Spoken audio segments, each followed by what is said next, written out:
Bonjour, bonsoir, bienvenue dans ce nouvel épisode. Vous l'avez vu, à la taille du café juste ici, dans un café grand format, et pas un Comixpresso cette fois-ci. Qu'est-ce que c'est que ce format pour ceux qui ne le savent pas, tout simplement? C'est une série de vidéos consacrée au Urban grand format, voilà, ce format lancé par Urban, dans une taille agrandie. Aujourd'hui, je vous parle d'un bouquin qui est même pas sorti à l'heure où je vous parle. Je l'ai reçu hier et j'avais tellement envie de le lire, je me suis dit, ok, il faut que je fasse un café grand format, puisque vous le savez, je lis le bouquin avec vous, et puis j'en parle à chaud après, avec une réaction tout de suite après, le temps même pas de mettre mes idées en place. Aujourd'hui, vous l'avez peut-être compris, au titre de cette vidéo, je vais vous parler de Zorro. Zorro, tout simplement. Zorro d'entre les morts de Sean Murphy. Sean Murphy, pour ceux qui ne connaissent pas, c'est le monsieur qui est à l'origine de l'univers White Knight chez Batman, mais également dessinateur de Tokyo Ghost ou encore de Punk Rock Jesus. Bref, je pense que vous connaissez le monsieur. Alors, qu'est-ce que je sais du bouquin avant même de le lire? Eh ben, figurez-vous, pas grand-chose, voilà. Je dis souvent ça parce qu'en réalité, je me spoil très peu les œuvres que je vais lire dans tous les cas. Bon, déjà, les grands formats, on savait que j'allais le lire, mais en plus, Zorro, ça m'intéressait beaucoup. Forcément, j'ai fait partie de ces gamins qui se déguisaient en Zorro quand ils étaient petits, qui regardaient la vieille série de temps en temps quand ça passait sur France 3. Bref, j'ai un petit peu grandi dans l'ombre de Zorro. Et forcément, ça m'intéressait un peu de voir ce qui allait en être fait. De ce que j'ai compris, et en même temps, c'est Sean Murphy, on est dans une époque moderne avec Zorro, à voir comment c'est amené. Mais en réalité, je sais pas trop quoi attendre, si ce n'est du Murphy. Je suis pas le plus grand fan de Murphy, mais il faut avouer que ça reste très joli. Donc voilà, j'ai découvert ça. J'ai donc reçu Zorro avec le petit kit presse qui va bien. Vous voyez, avec le Z de Zorro qui est complètement à l'intérieur, vous voyez, qui est découpé à l'intérieur. Et dedans, on a des petits ex-libris, du poster. Je ne vais pas vous montrer tout ça. Vous pouvez aller voir sur Instagram, j'ai posté tout ça. Ce qui va nous intéresser surtout, de mon côté, c'est ce qu'on retrouve ici, puisqu'on va nous annoncer donc les différentes éditions qu'on va pouvoir retrouver sur ce Zorro. Forcément, le tome que je vais vous présenter, moi, c'est un Urban grand format en couleur. Il sera également disponible dans une édition en noir et blanc, lui aussi, le 21 juin. Et puis, on aura, en octobre 2024, une édition masterclass, voilà, limitée à 6500 exemplaires. Est-ce que ça va valoir le coup, tout simplement, d'aller chercher ces éditions-là? Je sais pas, je vous dirai ce que j'ai pensé du bouquin. Il va falloir qu'on se plonge dedans maintenant. Une goulée de café, et on part en lecture de ce Zorro d'entre les morts.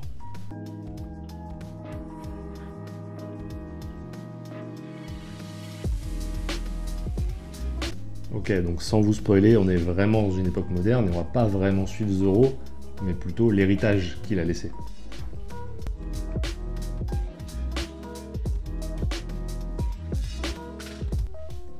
Bon, j'ai terminé de lire Zorro d'entre les morts de Sean Murphy. Oui, entre-temps, j'ai fait péter la casquette et j'ai crève de chaud entre les éclairages, le café, la casquette, la surchemise. Je commence à mourir de chaud ici.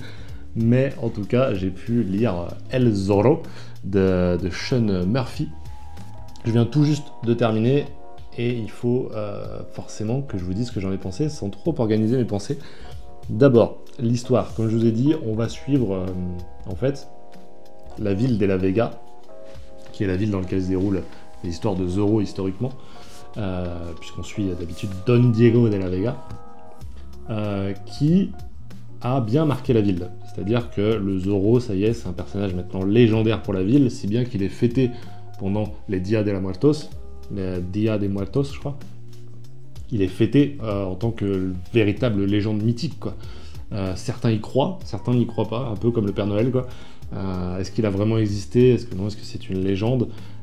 Et il y a des gens qui sont des fervents admirants de Zorro, au point où il y a des représentations théâtrales de Zorro contre les forces de l'ordre de l'époque, etc.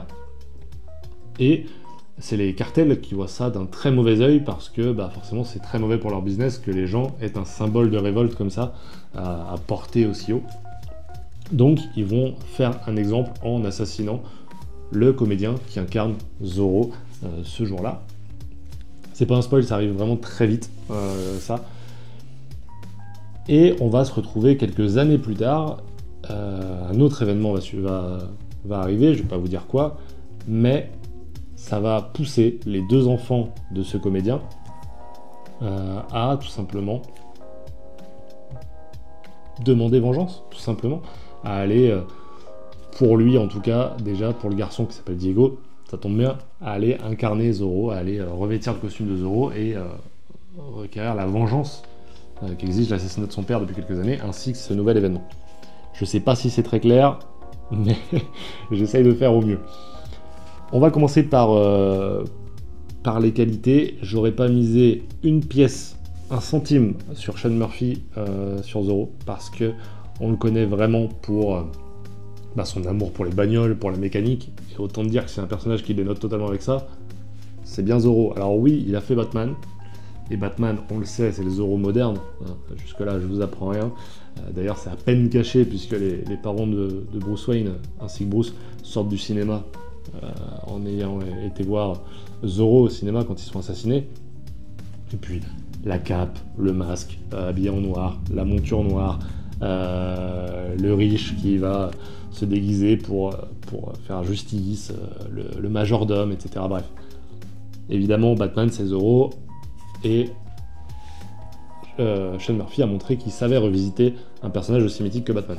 Est-ce qu'il a réussi sur Zoro? Oui et non. Oui, il a réussi dans le sens où c'est un très bon comics. Voilà. Je trouve que c'est très joli. Vraiment, c'est la patte de... Hop. La patte de Murphy reste excellente. Ça, on n'en doutait pas trop. Mais comme je vous disais, c'est pas Zoro. C'est pas Zoro, en fait. C'est une revisite, forcément. Et surtout, c'est un hommage. C'est-à-dire que ça se passe des décennies après Zoro. Et ça m'a un petit peu dérangé, je crois. Je crois que j'avais très envie de lire du Zoro. Et pas du pseudo-Zoro. Et ça m'a un peu dérangé parce que parfois l'hommage est bien fait. Par exemple, pour ne citer que lui, mais le Rorschach de Tom King, pour moi, est légendaire là-dessus. Vraiment, il marche excellemment bien. Mais quand tu... Enfin, de toute façon, je vais pas vous spoiler, la manière dont c'est mis en scène, mise en place, et comment est-ce que est revêti le costume du Zoro, c'est un peu dommage. Et puis c'est lourd, quoi. Le personnage principal, il a un renard en tant que familier, hein, puisque El Zorro, c'est le renard en espagnol. Ok, bon, il s'appelle Diego. Ok, tu vois ce que je veux dire, tu sens que c'est forcé, c'est un peu dommage. C'est un peu dommage de mon côté. Par contre, tu sens que Murphy il s'éclate sur le bouquin, vraiment. Ça fait longtemps que je l'avais pas vu autant en forme. Sur les derniers White Knight, je le trouvais un peu moins bon que sur les deux premiers. Ça fait un moment que je trouvais pas Murphy... t'avais pas l'impression qu'il s'amusait à ce point, et quasiment c'était un cahier des charges. Là, tu sens vraiment qu'il s'éclate. Il y a des mises en scène et des... Comment dire? La manière dont est construite la page rend vraiment très très beau, quoi. Enfin, le gars, tu sens qu'il s'amuse. Je voulais montrer quelques exemples, mais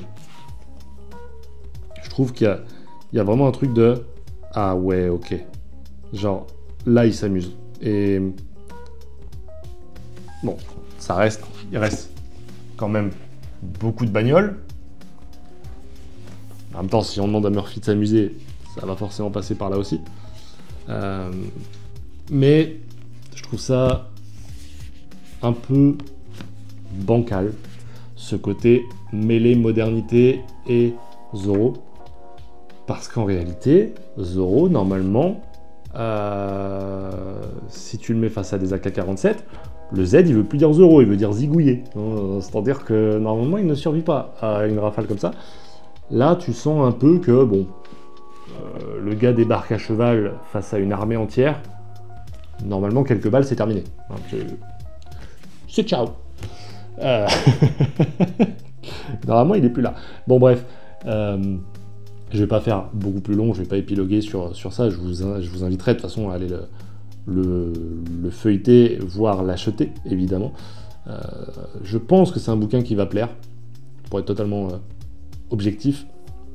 Moi, c'est pas ce que je venais chercher, mais j'ai passé un excellent moment. Voilà, si je suis objectif. Là, je vous parle à chaud de ma petite frustration. Mais je sais que si je vous en reparle dans une semaine, je vous dirai que j'ai kiffé. En fait, c'était vraiment une belle aventure, des personnages assez bien foutus. Tu t'es vraiment plongé dans cet univers. Tu sens, encore une fois, que l'auteur s'amuse, que ce soit sur les dessins, sur le scénario. En vrai, qu'est-ce qu'on demande de plus, tu vois. Je vous parlais il y a 2 jours de quel est le prix d'un bon divertissement.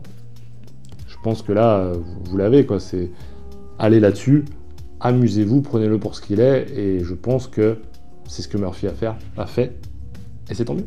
Voilà. Dites-moi si vous pensez partir sur Zoro, ça sort le 21 juin, je crois que je vous ai dit. Dites-moi si vous comptez aller dessus. Et encore une fois, dites-moi s'il y a des bouquins qui vont sortir ou qui viennent de sortir, vous voulez me voir chroniquer.